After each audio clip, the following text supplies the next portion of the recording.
I stared at the fitness club's registration form, my hands trembling slightly as I gripped the pen. 3 months since losing Sarah, my youngest client, and the guilt still ate at me like acid. The word spring challenge, transform your body, transform your life, mocked me from the glossy brochure. You need this, Marina, I whispered to myself, signing my name before I could change my mind. The grief counselor who couldn't counsel herself. What a damn joke. The gym reeked of sweat and determination. Dozens of people clustered around the registration table, their energy infectious despite my reluctance. I adjusted my blonde ponytail and approached the crowd, green eyes scanning for somewhere to hide. Partner exercises today, the instructor's voice boomed. Find someone you don't know. My stomach dropped. This was already a mistake. A warm hand touched my shoulder. Need a partner?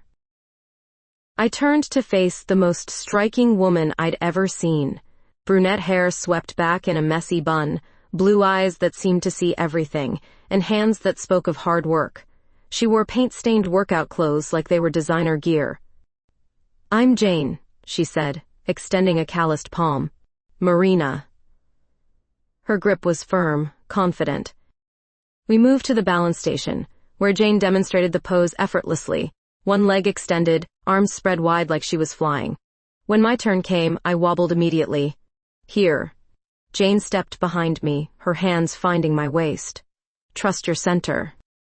Her touch sent unexpected warmth through my body. I hadn't felt anything like that since, ever, actually. The realization should have scared me. Instead, I leaned back slightly, letting her strength steady me. Better, she murmured near my ear. I held the pose longer than necessary, not wanting her to let go. After class, Jane appeared beside me in the parking lot. Coffee? There's a place across the street. I should have said no. Should have driven home to my empty apartment and my case files. Instead, I heard myself saying, sure. The coffee shop buzzed with afternoon energy. Jane ordered black coffee while I asked for something complicated with extra foam. We found a corner table where she studied me with those penetrating blue eyes. So what do you do? She asked. Grief counselor. The words came out heavier than intended. Jane nodded slowly. That must be tough. Sometimes. I stirred my drink unnecessarily. What about you? Glass artist. I blow glass, vases, sculptures, that sort of thing. That sounds beautiful. It can be. She leaned forward slightly. Also dangerous. One wrong move and everything shatters. Something in her tone made me look up sharply. She was watching me with an intensity that made my heart race. You look like someone who's been shattered, she said quietly. The directness caught me off guard. Most people danced around pain, especially with someone in my profession. Jane faced it head-on, like examining broken glass to understand how it fractured. Maybe, I admitted. Jane reached across the table, her fingers barely brushing mine. The contact was electric, not the cliched spark everyone talks about, but something deeper, like recognition. Want to know something about glass? She asked, her voice softer now. I nodded. It has to be heated to almost 2,000 degrees before you can shape it into something new. Her thumb traced across my knuckles. The heat doesn't destroy it. It makes it possible. Before I could respond, she was leaning across the small table. Her lips found mine in a kiss that tasted like coffee and possibilities. It was gentle but certain, like she'd been thinking about it since we met. When we broke apart, I was breathless. Was that okay? Jane asked. I touched my lips, still feeling the warmth of hers. Yes. The next morning brought obsessive thoughts I couldn't shake. While brewing coffee, I replayed Jane's kiss. During my commute, I imagined her hands shaping glass with the same gentle certainty she'd touched my face. By afternoon, I found myself driving to the gym an hour early. She wasn't there yet. I pretended to stretch near the windows, watching the parking lot like a teenager with a crush. When Jane's beaten truck pulled in, my pulse quickened. She emerged wearing a tank top that showed off sculpted shoulders and forearms marked by small burn scars. Stalking me already? She teased, approaching with that crooked smile. Maybe. The honesty surprised us both. Jane's workout was poetry in motion. She attacked the weights with focused intensity, muscles moving beneath sun-kissed skin. I tried concentrating on my own routine but kept stealing glances. The way she breathed through difficult sets, how sweat beaded along her collarbone, everything about her demanded attention. "Your form's terrible," she said, appearing beside the bench press. I'd been struggling with the same weight for 10 minutes. "I know. Let me help." Jane positioned herself as my spotter, hands ready to assist. Slow and controlled. "Don't rush it." Her voice guided me through 3 perfect reps. When I racked the weight, she didn't step back immediately. "Better," she murmured. The space between us crackled with tension. Other members moved around us, but they might as well have been invisible. "There's something I want to show you," Jane said suddenly. "My studio." My heart hammered against my ribs. "Now? Why not?" Jane's studio occupied a converted warehouse downtown.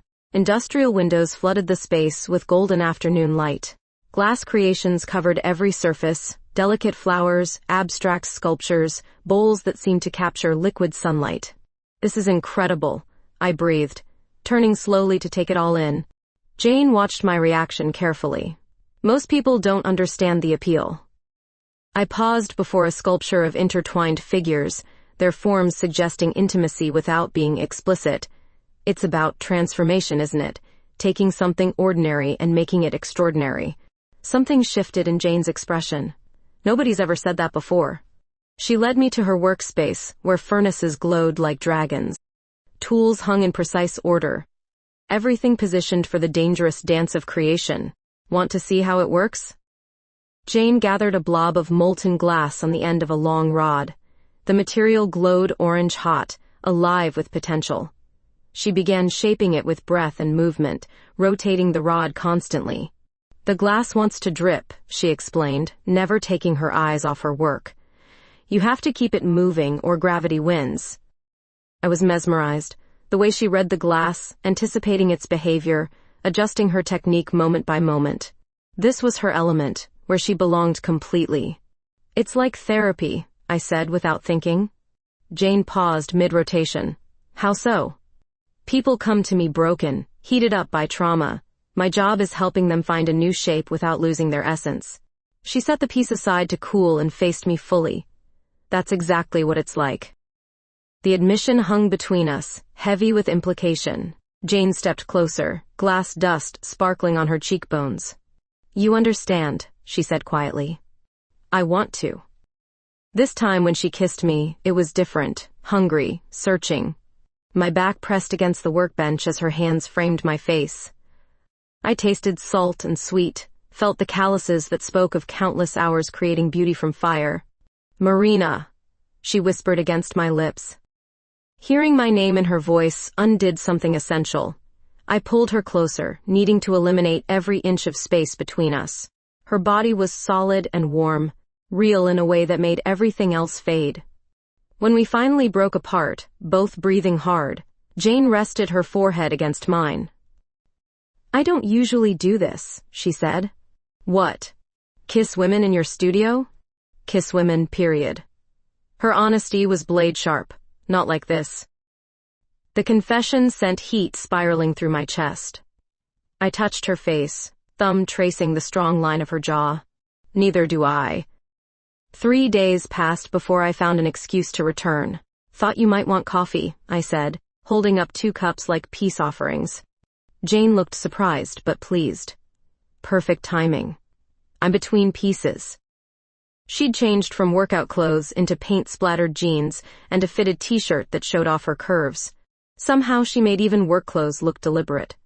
"Show me more," I said, gesturing at the rows of finished pieces. Jane's face lit up. She guided me through her collection like a curator, explaining techniques and inspiration. Her passion transformed her, animated gestures, eyes bright with creative fire. "This series is about fragility," she said, stopping before delicate glass flowers. "How something beautiful can exist in such a vulnerable state." I studied the translucent petals, impossibly thin yet holding their shape. "They're perfect." "Nothing's perfect. See these tiny bubbles? Most artists consider them flaws." Jane traced a finger along one stem. I think they're what make it real. The observation hit deeper than expected. In my work, I spent so much time helping people eliminate their flaws, fix their broken parts. Jane celebrated the imperfections. Want to try? She asked suddenly.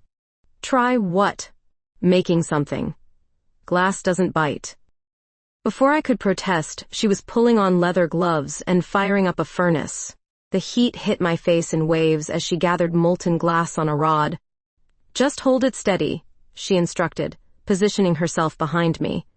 Her body pressed against my back as she guided my hands. The glass twisted and turned, obeying laws I didn't understand. Jane's breath tickled my neck as she murmured instructions. Feel that? The glass is telling you what it wants to become. All I could feel was her warmth, her strength supporting mine. The glass might as well have been speaking ancient languages. I can't do this, I whispered. Yes, you can. Her lips brushed my ear. Trust it. Something shifted. Maybe it was her confidence, or the hypnotic dance of creation, but suddenly I understood. The glass had weight and momentum. It wanted to flow, and my job was simply not to fight it. There, Jane breathed. We'd created something, a small, imperfect bowl with walls that caught light like captured water. It wasn't technically skilled, but it existed because we'd made it together. It's beautiful, I said, though I was looking at Jane's reflection in the window. She turned in my arms, still holding the rod. You're a natural. The compliment shouldn't have affected me so much. But standing there, surrounded by her world of heat and creation, I felt something unlock inside my chest. Jane. She silenced me with a kiss that tasted like possibility. This time, neither of us pulled away. Her hands found the hem of my shirt, fingers exploring the skin beneath with reverent curiosity. Is this okay? She asked against my mouth. Instead of answering, I pulled her closer.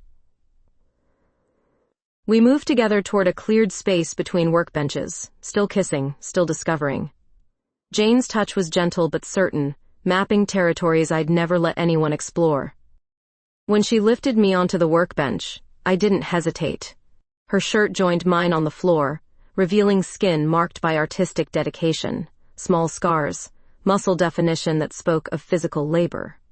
You're incredible, I whispered, tracing the line of her collarbone.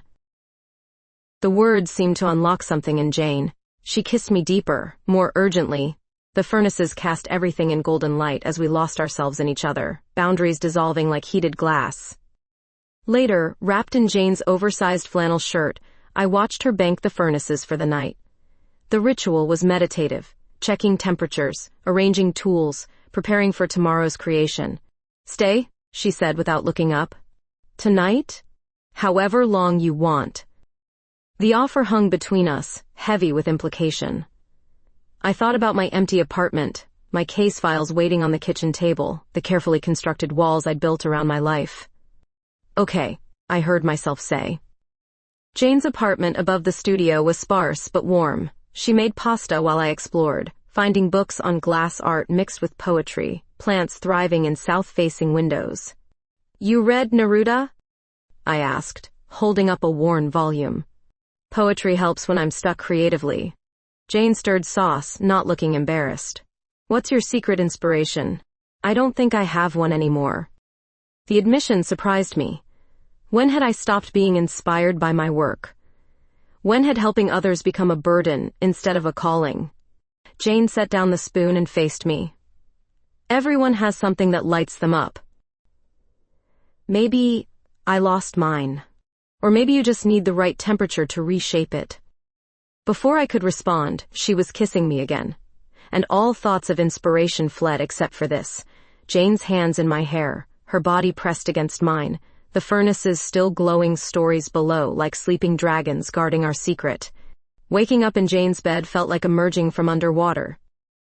Sunlight streamed through industrial windows while she slept beside me, dark hair spread across white pillowcases.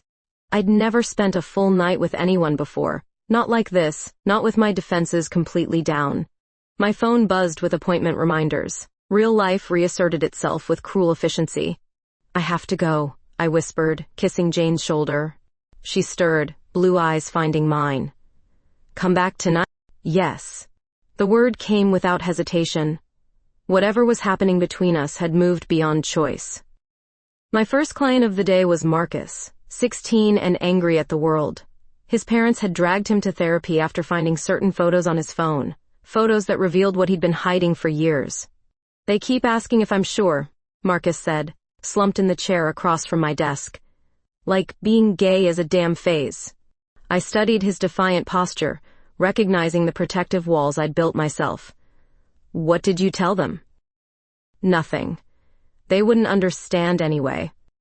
The irony wasn't lost on me. Here I was, counseling a kid about coming out while hiding my own truth. 24 hours ago, I'd convinced myself I was straight. Now that certainty felt laughable. Sometimes parents need time to process, I said carefully.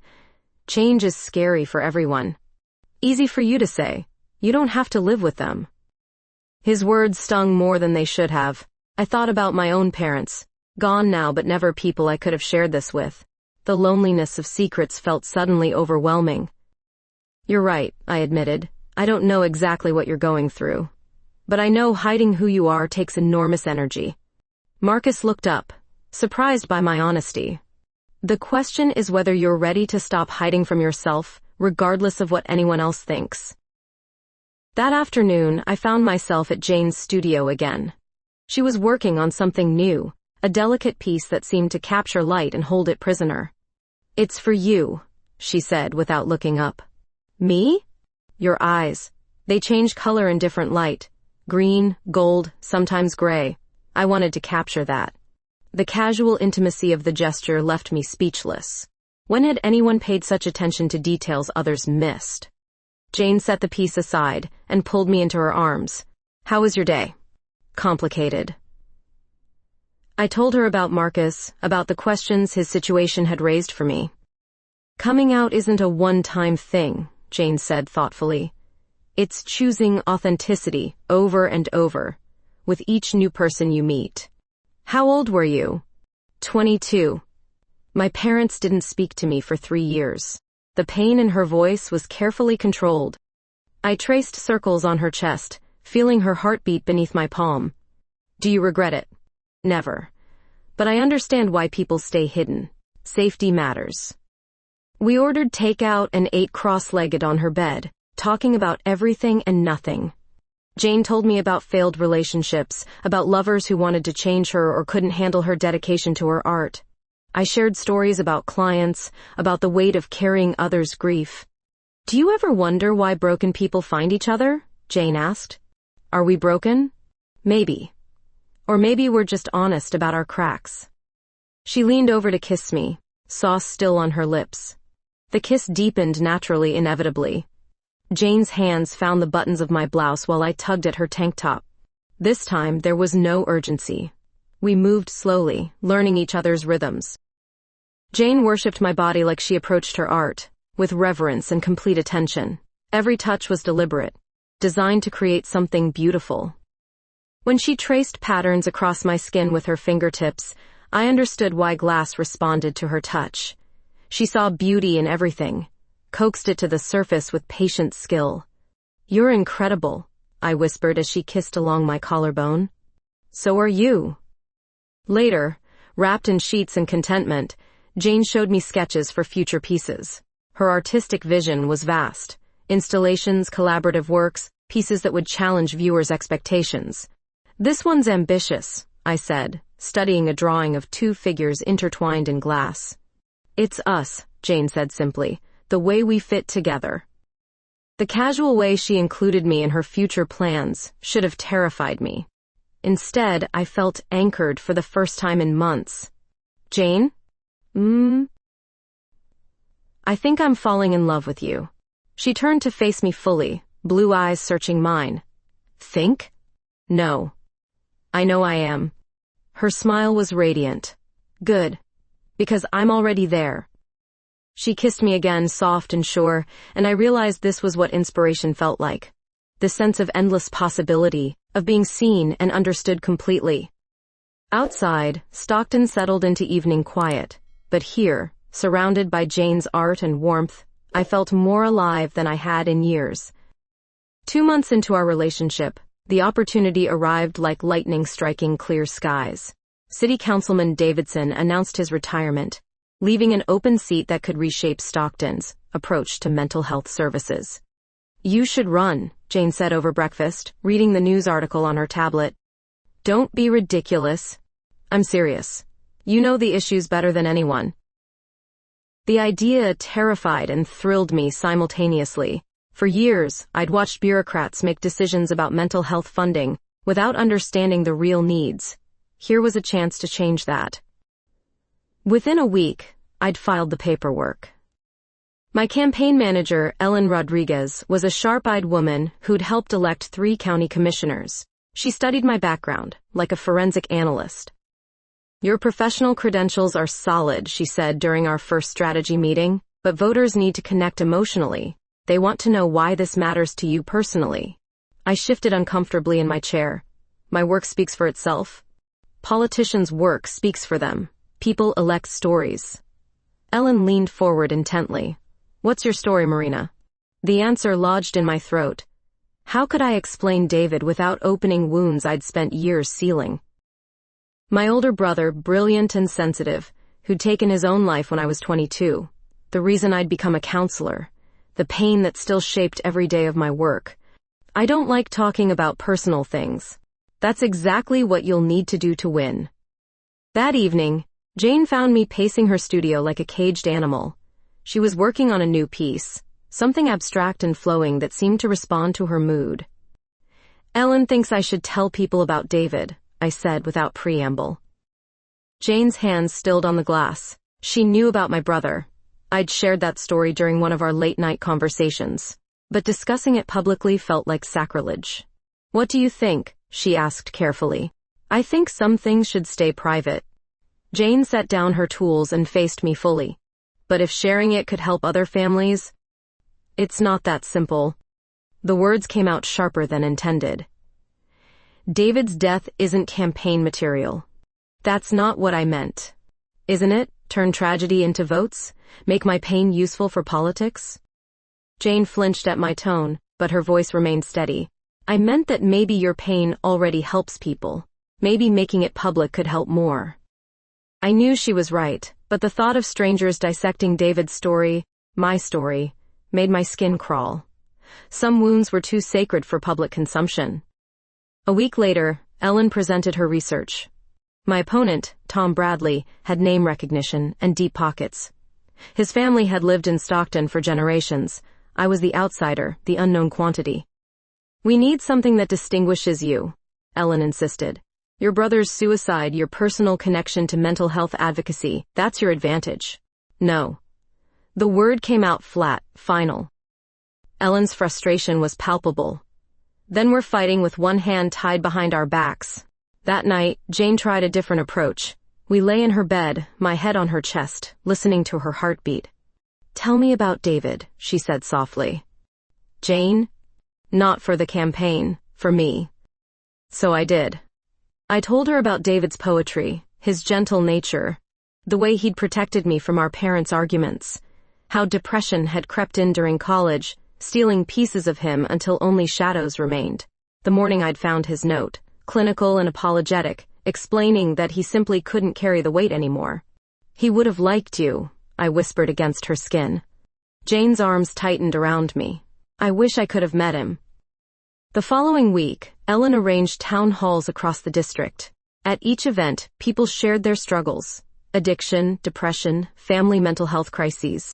The need was overwhelming, the current resources pathetically inadequate. "My daughter tried to kill herself last year," one mother said, tears streaming down her face. The waiting list for counseling was 6 weeks. 6 weeks. After that meeting, I found Ellen waiting by my car. "These people need to know you understand their pain," she said quietly. "Not as a professional, but as someone who's lived it." I stared at the community center, where families had bared their souls to strangers, hoping for change. "He was 25, I said finally. Ellen waited. "My brother David, 25 when he died. I became a counselor because I couldn't save him. Will you consider sharing that?" The question hung between us like a challenge. I thought about David, about the families in that room, about Jane's belief that pain shared could become useful. Maybe. 2 days before the debate, Jane and I had our first real fight. She was working late, stress making her movements sharp and angular. I watched her struggle with a particularly difficult piece. "Just tell them," she said abruptly. "Tell them what?" "About David. About why this matters. Stop protecting everyone else and protect yourself for once. By exposing our private business to strangers?" Jane set down her tools and faced me. "Our business? This is about you and your brother, not us. Everything about me affects us now. Then trust me to handle whatever comes." But I could see the fear in her eyes. Jane had built her life carefully, away from public scrutiny. My political ambitions threatened the quiet sanctuary we'd created. "You don't understand the attention this will bring," I said. "I understand that you're running to help people, and you're sabotaging yourself out of fear. I'm protecting us. You're protecting your guilt." The words hit like physical blows. Jane immediately looked stricken. "Marina, I didn't mean..." But the damage was done. She was right, and we both knew it. I was protecting my guilt, hoarding David's memory like a sacred relic that couldn't be touched by politics or public consumption. "I need space to think," I said quietly. Jane nodded, hurt flickering across her features. "I'll be here when you're ready." I kissed her softly, tasting regret and possibility in equal measure. Outside, Stockton hummed with evening activity, voters going about their lives while I wrestled with decisions that could change everything we'd built together. The debate stage lights blazed like interrogation lamps. Tom Bradley sat across from me, comfortable in his expensive suit while I adjusted my blazer nervously. 300 people packed the high school auditorium, their faces expectant. "Ms. Sanchez," the moderator began, "your platform emphasizes mental health services. What personal experience informs this position?" The moment Ellen had prepared me for. The moment Jane believed I needed to embrace.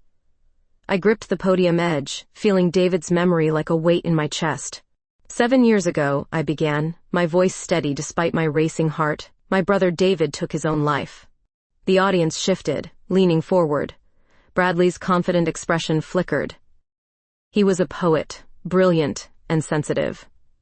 Depression stole him piece by piece while our family watched helplessly.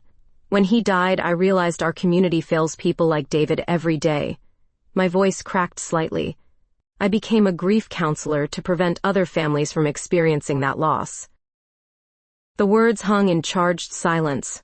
Then applause erupted. Not polite political clapping, but genuine appreciation. People wiped their eyes, nodded with recognition. "That took courage," the moderator said softly. It had.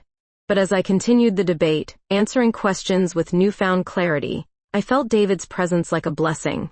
His story wasn't campaign material. It was the foundation of everything I hoped to accomplish. The phone started ringing before I left the building. "Local news wants an interview," Ellen said breathlessly.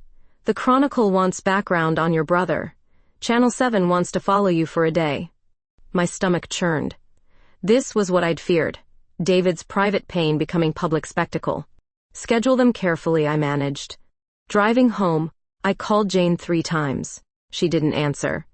Her studio windows were dark when I arrived. The door was locked. Jane, who never locked anything, had shut me out completely.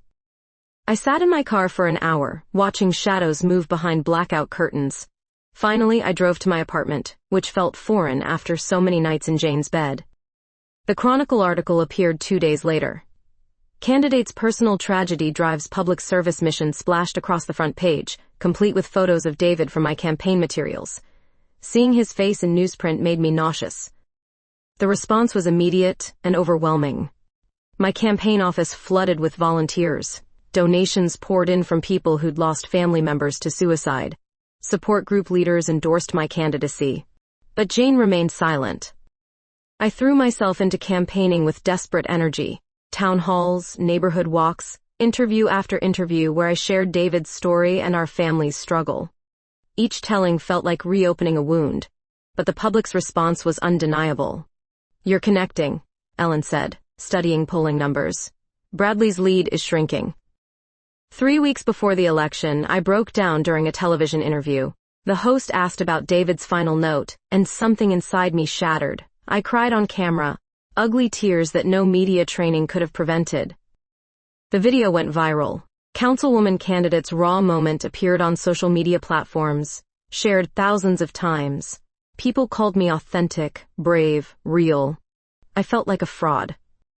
That night, I stood outside Jane's studio at midnight, pressing my palm against the warm glass. She was inside. I could see the glow of her furnaces, hear the distant sound of tools against glass. Jane, I called softly. No response. I know you're angry. I know I hurt you. But please let me explain. The sounds stopped. For a moment, I thought she might come to the door. Then the lights went out, leaving me alone on the empty street.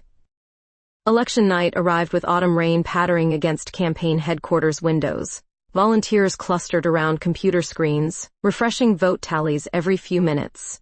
You're ahead by 12 points, Ellen announced, but her celebratory tone felt hollow. Victory should have tasted sweeter. Instead, I stood at the window watching rain streak the glass, thinking about Jane's hands shaping molten beauty while I'd been shaping public opinion. The acceptance speech wrote itself. Gratitude, humility, promises to serve with David's memory as my guide. Cameras flashed as I spoke, but I couldn't shake the feeling that the most important person wasn't watching. My phone buzzed with congratulations from colleagues, from Ellen, from people I barely knew. Nothing from Jane. At 2 a.m., I drove through empty streets to her studio. The windows were dark now, but I knew she was upstairs. I sat in my car, rain drumming on the roof, and finally understood what I'd cost us. Jane had trusted me with her heart, her private sanctuary, her carefully constructed life away from scrutiny. In return, I'd invited the entire city into our business, made our relationship collateral damage in my political ambitions. I'd won the election but lost something more valuable. 3 months later, during my first city council meeting, I looked up to find Jane in the public gallery. She wore a simple black dress and no expression I could read. Our eyes met briefly before she looked away. After the meeting, I found her in the parking lot. Congratulations, she said quietly. Jane, you got what you wanted. The words cut deep because they weren't entirely wrong. I had wanted this, the power to change things, the platform to honor David's memory. But I'd also wanted her, and I'd gambled that love away. I wanted you too. Jane's laugh was bitter. Not enough to ask what I wanted. She walked away, leaving me standing in the rain with my hollow victory and the knowledge that some things, once broken, couldn't be heated and reshaped into something new. 14 weeks passed without a word between us. I counted them like a recovering addict counts days sober, each one a small triumph and a massive failure simultaneously. Council meetings consumed my days with budget negotiations and policy debates. The mental health initiative I'd campaigned on moved through committees with bureaucratic slowness that would have driven Jane crazy. She hated inefficiency almost as much as she hated lies. My evenings stretched empty and purposeless. I'd drive past her studio building, watching golden light spill from the windows, knowing she was inside creating something beautiful while I sat in my car like a stalker. Eventually, I stopped torturing myself and took different routes home. You look terrible, Ellen said bluntly during a strategy meeting. When's the last time you slept? I sleep. Real sleep. Not whatever you're doing that leaves those circles under your eyes. The truth was, I barely slept at all. Jane's absence echoed through every quiet moment. I'd reach for her in bed, finding cold sheets instead of warm skin. Coffee tasted wrong without her commentary on my terrible brewing technique. Even my job suffered. How could I counsel others about loss when I'd created my own? Marcus, my teenage client, noticed during our session 3 months post-election. You seem different, he said, studying me with 16-year-old directness. Sadder. We're here to talk about you. Yeah, but you look like someone who needs to talk. The observation stung because it was accurate. I'd become the counselor who needed counseling, the politician who'd sacrificed personal happiness for public service. Sometimes adults make choices that have consequences, I said carefully. Like coming out when someone doesn't want you to? The parallel was too close for comfort. Something like that. My girlfriend broke up with me, Marcus said suddenly. Said dating someone in the closet was too hard. My chest tightened. I'm sorry. She wasn't wrong, though. Hiding sucks for everyone involved. After Marcus left, I sat alone in my office wondering if I'd learned anything at all from his situation. I'd come out professionally, made my pain public, but I'd never truly come out personally.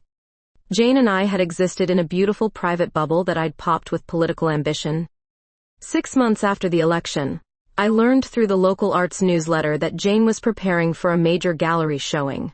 Local artist explores broken relationships through glass, the headline read.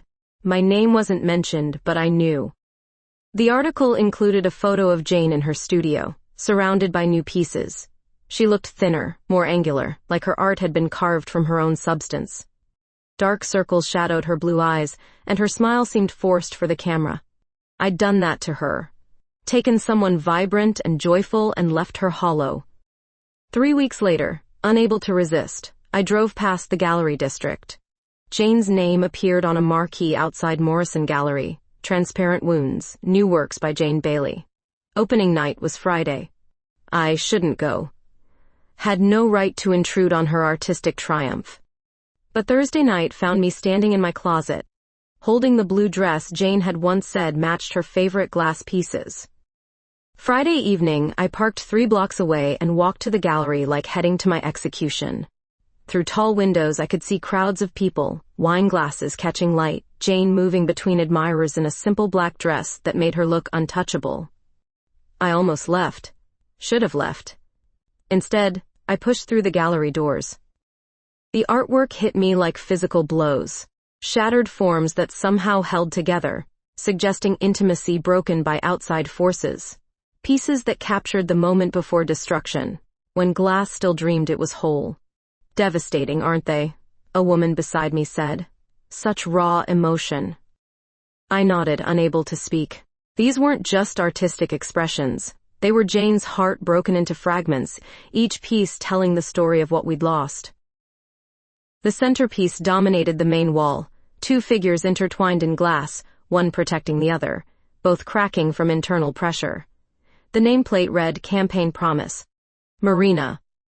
I turned to find Jane behind me, her expression unreadable. Up close, she looked exhausted but radiant, success and pain warring in her features. I didn't think you'd come, she said quietly. I shouldn't have. But you did. People moved around us, discussing technique and artistic vision, while we stood in our own strange bubble of history and hurt. They're incredible, I managed. Painful but incredible. Pain has been my primary medium lately. The admission hung between us like confession. Jane's eyes searched my face, looking for something I wasn't sure I could give. I need to talk to you, I said suddenly. Not here. Somewhere private. Jane hesitated, glancing at the crowd of patrons, gallery owners, reporters documenting her success. This is my night, Marina. My career. I know. Please. Something in my voice must have reached her. Jane excused herself from nearby admirers and led me toward a storage room behind the main gallery space. The small room smelled of paint and creativity. Canvases leaned against walls while spare frames created geometric shadows. Jane faced me in the dim light, arms crossed defensively. What do you want? To apologize, to explain, to grovel if necessary. Grovel? I was wrong, Jane, about everything.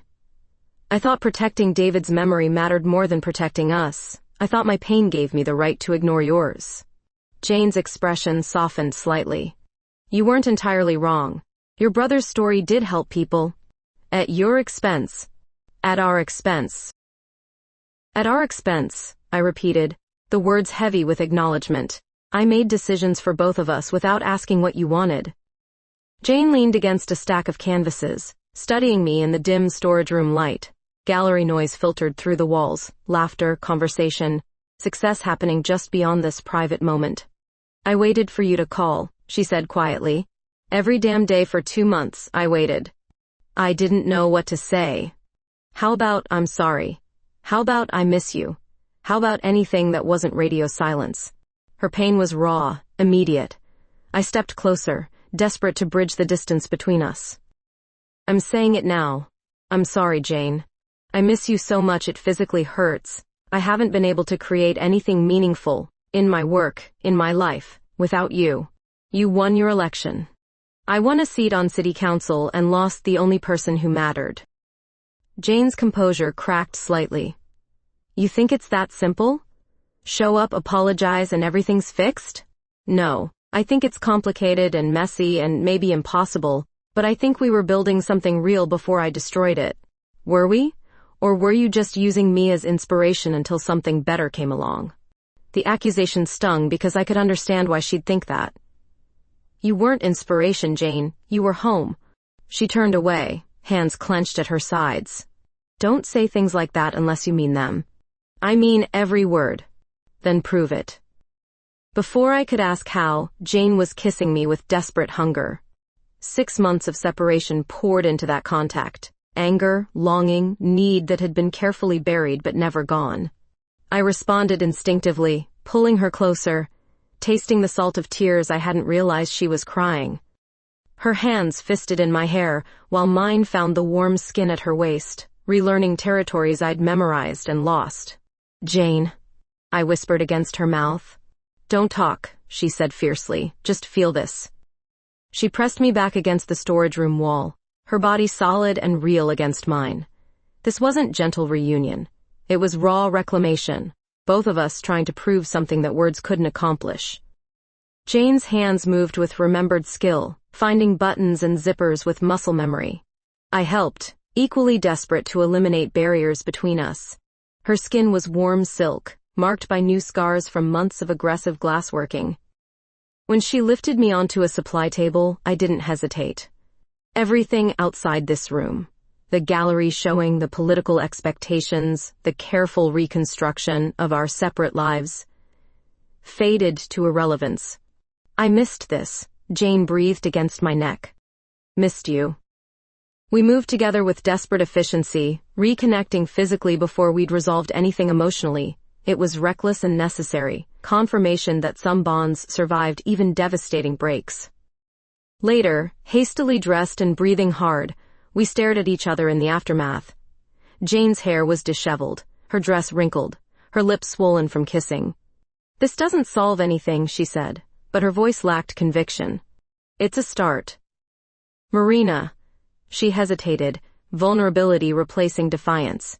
I can't do this again. Get close to you and then watch you choose everything else first. You won't have to. How do I know that? Instead of answering with words, I reached into my purse and pulled out resignation papers I'd been carrying for weeks, waiting for the right moment, the right reason. I'm stepping down from city council, I said. Jane's eyes widened. What? Why? Because you were right. I got into politics for the wrong reasons. Guilt, obligation to David's memory, wanting to fix everyone else so I wouldn't have to fix myself. But your mental health initiatives will survive without me. Ellen knows people who can take over. I set the papers on the table between us. I want to go back to counseling, individual clients, not public policy. You're giving up everything you worked for. I'm choosing what actually matters. Jane stared at the resignation papers like they might disappear. This is crazy, Marina. You can't make major life decisions in a storage room. Why not? You made art about our relationship. I'm making choices about our future. Our future? The question hung between us, loaded with possibility and fear. I stepped closer, cupping Jane's face in my hands. If you'll have me. If we can figure out how to build something that belongs only to us, not to public expectations or campaign promises or anyone else's version of who we should be. Jane's eyes searched mine. What are you really asking? I'm asking if you believe glass can be reheated and reshaped without breaking completely. A smile tugged at Jane's lips, the first genuine one I'd seen in months. That's called annealing. You heat it slowly, control the cooling process. It takes patience. I have patience. And time? All the time you need. Jane kissed me then, soft and wondering.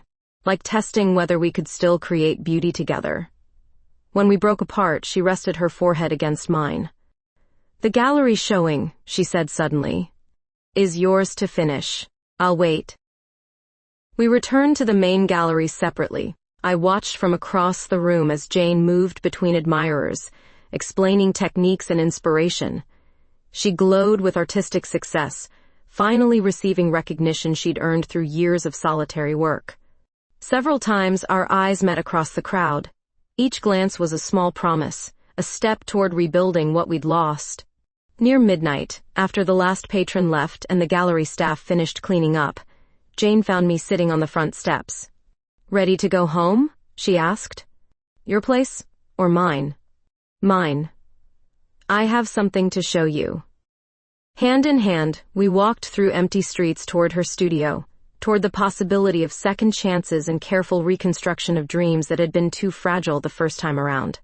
6 months after that night in the gallery storage room, Jane's studio hummed with different energy.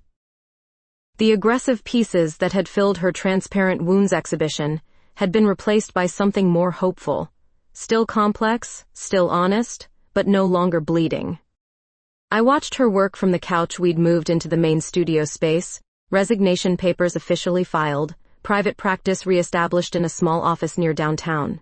The transition had been smoother than expected. My former colleagues understood, and Ellen had indeed found excellent replacements to continue the mental health initiatives. "Stop watching me," Jane said without looking up from her current piece. "It makes me self-conscious. I like watching you create things.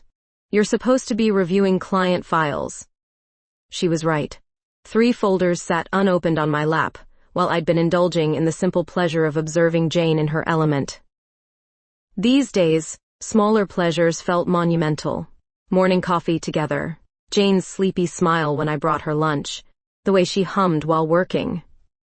My new practice focused exclusively on grief counseling, working with individuals rather than navigating political committees. The work felt pure again, meaningful in ways that had been lost during my political phase. "Mrs. Chen's session went well today," I said, opening the first file. "She's finally ready to start sorting through her husband's belongings. That's progress. Slow progress. But that's how healing works." Jane smiled at the obvious parallel. We'd spent months carefully rebuilding trust, addressing the fundamental issues that my political betrayal had exposed. Couples therapy with Dr. Martinez had been humbling but necessary. "Communication isn't optional in relationships," Dr. Martinez had said during one particularly difficult session. "You both made assumptions instead of asking questions." She was right. I'd assumed Jane would understand my political ambitions. Jane had assumed I'd choose her over public service. Neither of us had actually asked what the other needed. Now we asked constantly, sometimes excessively. Jane asked permission before making plans that affected both of us. I checked in before making any decisions that might impact our privacy. It felt awkward initially, but gradually became natural, consideration as a reflex rather than an afterthought. The afternoon sun slanted through studio windows, casting rainbow patterns across Jane's work surface. She was putting finishing touches on her latest commission, not the angry fractured pieces from her exhibition, but something that spoke of repair and resilience. "It's beautiful," I said, studying the sculpture taking shape under her hands. "It's us," Jane replied simply. "What we look like now." The piece showed 2 figures intertwined but distinct, supporting each other without losing individual identity. Unlike the earlier work that had depicted breaking, this sculpture suggested strength through connection. "Jane? I have something to ask you." She set down her tools and gave me full attention, another skill we'd learned in therapy. "The City Council is voting on the community center budget next week. They're cutting funding for grief support groups." Jane's expression grew cautious. "And?" Ellen asked if I'd testify about the program's importance, just as a private citizen, not a politician. This was new territory. Public speaking that might affect our private life, but for genuinely meaningful reasons rather than personal ambition. Jane considered carefully. "What do you want to do?" "I want to help those programs survive, but not if it costs us what we've rebuilt." Would you be talking about David again? Probably. But I'd be talking about the work itself, not making his death campaign material. Jane walked over and sat beside me on the couch, taking my hands in her scarred, capable ones. I think you should do it, she said quietly. But this time, we decide together what gets shared and what stays private. You'd come with me? If you want me there. The following Tuesday, we sat together in City Hall's public gallery. When my name was called to testify, Jane squeezed my hand. For the programs, she whispered. Not for politics. I spoke for 15 minutes about grief counseling, about the families who needed support, about David's memory serving something larger than political advantage. Jane watched from the gallery, and for the first time in over a year, I felt completely authentic in public. The programs received full funding. 3 months later, Jane's studio had transformed again. The centerpiece was no longer broken relationships or political betrayal, but a massive installation she'd been working on secretly for weeks. Close your eyes, she said, leading me to the center of the room. Jane, trust me. When I opened my eyes, I was surrounded by a circle of glass figures, dozens of them, each unique but clearly part of a larger community. At the center stood 2 figures I recognized immediately, the counselor and the artist, distinct but connected, surrounded by the people they served. It's called Finding Light, Jane said softly. It's about how individual healing contributes to community healing. Tears blurred my vision. It's perfect. Marina. Jane's voice was unusually formal. I turned to find her holding a small glass sculpture I hadn't noticed. 2 interlocking rings, perfectly balanced, catching light from every angle. I know we've talked about traditional marriage, not meaning much to us, she said, her voice trembling slightly. But I want something that means we choose each other, every day, in private and in public, through politics and art, and whatever else comes. She held out the glass rings, each one unique but designed to complement its partner. Jane Bailey, are you proposing? Marina Sanchez, will you commit to this crazy, complicated, beautiful life we're building together? I kissed her instead of answering immediately, tasting salt and possibility and the bright future stretching ahead of us. Yes, I whispered against her lips. To all of it. A year later, our commitment ceremony took place in Jane's studio on a golden autumn afternoon. Dr. Martinez officiated while Ellen served as my witness, and Jane's art mentor stood as hers. Marcus, now college-bound and confident in his identity, brought his new girlfriend. We exchanged the glass rings Jane had made, promising to choose each other through whatever transformations lay ahead. The ceremony was small, private, perfect, exactly what we'd built together through patience and careful attention. As Jane kissed me to seal our commitment, sunlight streamed through the studio windows, casting rainbow patterns across our small gathering. I thought about David, about second chances, about the way love sometimes requires breaking completely before it can be reformed into something stronger. Outside, Stockton hummed with ordinary Tuesday life. But here, surrounded by Jane's art and the people who mattered most, we'd created something extraordinary from the pieces of what we'd almost lost,